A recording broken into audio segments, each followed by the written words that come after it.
When installing a 100 amp feeder to a pole barn, the selection of the correct wire size is crucial for safety and code compliance.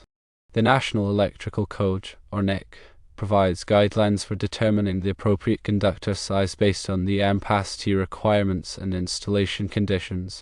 One important reference is NEC Table 310.15b6, which allows for reduced conductor sizes for dwelling unit feeders under specific circumstances.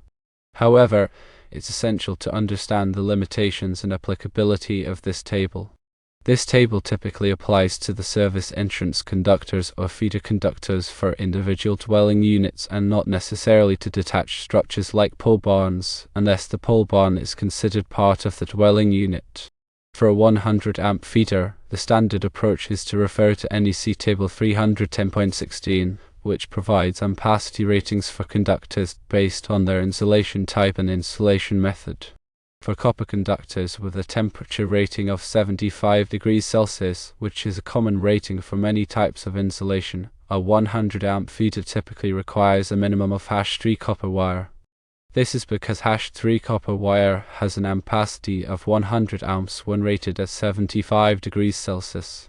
However, if you are using NEC Table 310.15b6, it does allow for the use of #4 copper for a 100 amp feeder in some dwelling unit applications. It is important to ensure this table applies to your specific installation, which may require consulting with a local electrical inspector. When running conductors and conduit, it is crucial to consider the conduit fill requirement specified in the NEC. The NEC limits the percentage of the conduit's cross-sectional area that can be occupied by conductors. For a single conduit, the maximum fill is typically 40%. This ensures adequate space for heat dissipation and facilitates pulling the conductors through the conduit. To determine if #4 copper conductors will comply with the conduit fill requirements in a 1-1/4 inch PVC conduit, you need to calculate the total cross-sectional area of the conductors and compare it to the allowable fill area of the conduit. The outside diameter of #4 copper conductors varies depending on the insulation type. You should consult the conductor manufacturer's specifications to obtain the exact diameter. Assuming a typical diameter for #4 copper with THHN insulation, you can calculate the cross-sectional area using the formula for the area of a circle, which is pi times the radius squared. For 3 #4 copper conductors, you would multiply the area of one conductor by 3 to obtain the total conductor area. Then, you need to determine the internal area of the 1-1/4 inch PVC conduit. Consult the NEC or conduit manufacturer's data to find the exact inside diameter of the conduit. Using this diameter, you can calculate the cross-sectional area of the conduit using the same formula for the area of a circle. To determine the allowable fill area, multiply the total conduit area by 40%, or 0.40. If the total cross-sectional area of the 3 #4 copper conductors is less than or equal to the allowable fill area, then the conduit fill requirement is met. If the total conductor area exceeds the allowable fill area, you will need to use a larger conduit or reduce the number of conductors in the conduit. In summary, while NEC Table 310.15b6 might permit the use of #4 copper for a 100 amp feeder in certain dwelling unit applications, it's essential to verify that this table applies to your specific installation for the pole barn. Otherwise, NEC Table 310.16 would typically require #3 copper for a 100 amp feeder. Additionally, always ensure that the conduit fill requirements are met to ensure safe and compliant installation. It is always recommended that a licensed electrician perform the work. To elaborate further on the topic of wire sizing for a 100 amp feeder, let's delve into the specifics of NEC Table 310.16 and its application. As mentioned earlier, this table provides ampacity ratings for conductors based on their insulation type and temperature rating. The most common insulation types for feeder conductors are THHN and THWN, which are both rated for 75 degrees Celsius in wet locations and 90 degrees Celsius in dry locations. However, the ampacity of the conductor is generally determined by the 75 degrees Celsius rating, unless the terminations at both ends of the conductor are specifically rated for 90 degrees Celsius. For a 100 amp feeder using copper conductors with THHN or THWN insulation and a 75°C rating, NEC Table 310.16 requires a minimum of #3 copper wire. This is because #3 copper has an ampacity of 100 amps at 75°C. It is important to note that the ampacity of a conductor decreases as the temperature increases. Therefore, it is crucial to select a conductor with an ampacity that is equal to or greater than the load it will be carrying, taking into account the ambient temperature and any other factors that may affect the conductor's temperature. In addition to the wire size, it is also important to consider the voltage drop in the feeder. Voltage drop is the decrease in voltage that occurs along a conductor due to its resistance. Excessive voltage drop can cause equipment to malfunction or operate inefficiently. The NEC recommends limiting voltage drop to 3% for feeders and 5% for branch circuits. To calculate the voltage drop in a feeder, you need to know the length of the feeder, the current it will be carrying, and the resistance of the conductor. The resistance of a conductor can be found in NEC Chapter 9, Table 8. Once you have this information, you can use Ohm's law to calculate the voltage drop. If the calculated voltage drop exceeds the recommended limit, you will need to increase the size of the conductor or take other measures to reduce the voltage drop. For a 30-foot feeder, the voltage drop is less likely to be a significant concern, but it is still important to check to ensure that it is within the recommended limits.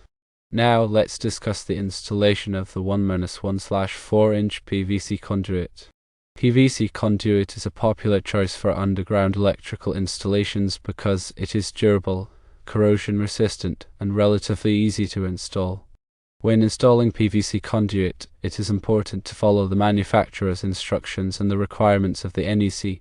The NEC specifies the minimum burial depth for underground conduits, which varies depending on the voltage of the conductors and the location of the conduit.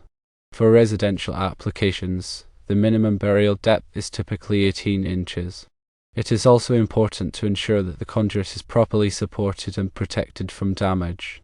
This may involve using straps, clamps, or other supports to secure the conduit to structures or the ground.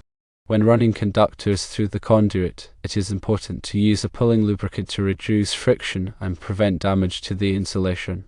The NEC also specifies the maximum number of bends that are allowed in a conduit run between pull points. This is to prevent excessive pulling force, which can damage the conductors. The maximum number of bends is typically 360 degrees total between pull points. This is the equivalent of 490-degree bends. If the conduit run exceeds this limit, you will need to install pull boxes or junction boxes to provide access for pulling the conductors. Finally, it is important to properly terminate the conductors at both ends of the feeder. This involves using the correct type of connectors and ensuring that the connections are tight and secure. Loose or corroded connections can cause overheating and electrical failures.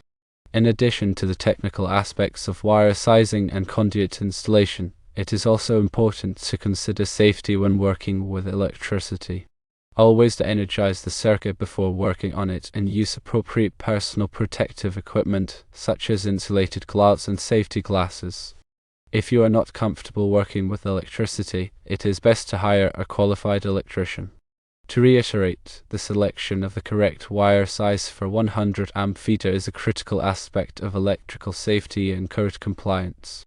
While NEC Table 310.15b6 may allow for the use of #4 copper in certain dwelling unit applications, it is important to verify that this table applies to your specific installation. In most cases, NEC Table 310.16 will require #3 copper for a 100 amp feeder with a 75°C rating. It is also important to consider voltage drop and conduit fill requirements to ensure safe and efficient installation. The NEC is updated regularly, so it's important to consult the latest edition and local amendments. Local codes and regulations may have additional requirements that must be followed. In addition to the NEC, there are other resources available to help you with your electrical project. These include the conductor manufacturer specifications, the conduit manufacturer's data, and the local electrical inspector. The local electrical inspector is a valuable resource who can provide guidance and answer any questions you may have. Obtaining the necessary permits and inspections is also a crucial part of any electrical project. This ensures that the work is performed safely and in accordance with the applicable codes and regulations. In the context of a pole barn, it's important to consider the specific use of the structure when determining the electrical requirements. If the pole barn will be used for storage only, the electrical load may be relatively low. However, if the pole barn will be used as a workshop or for other purposes that require significant amounts of electricity, the load may be much higher. It is also important to consider the potential for future expansion when designing the electrical system. It may be wise to install a larger feeder than is currently needed to accommodate future loads. This can save you the cost and hassle of upgrading the feeder later on. In conclusion, installing a 100 amp feeder to a pole barn requires careful planning and attention to detail. It is important to select the correct wire size, install the conduit properly, and follow all applicable codes and regulations. By taking these steps, you can ensure a safe and reliable electrical system for your pole barn. Remember, safety should always be your top priority when working with electricity.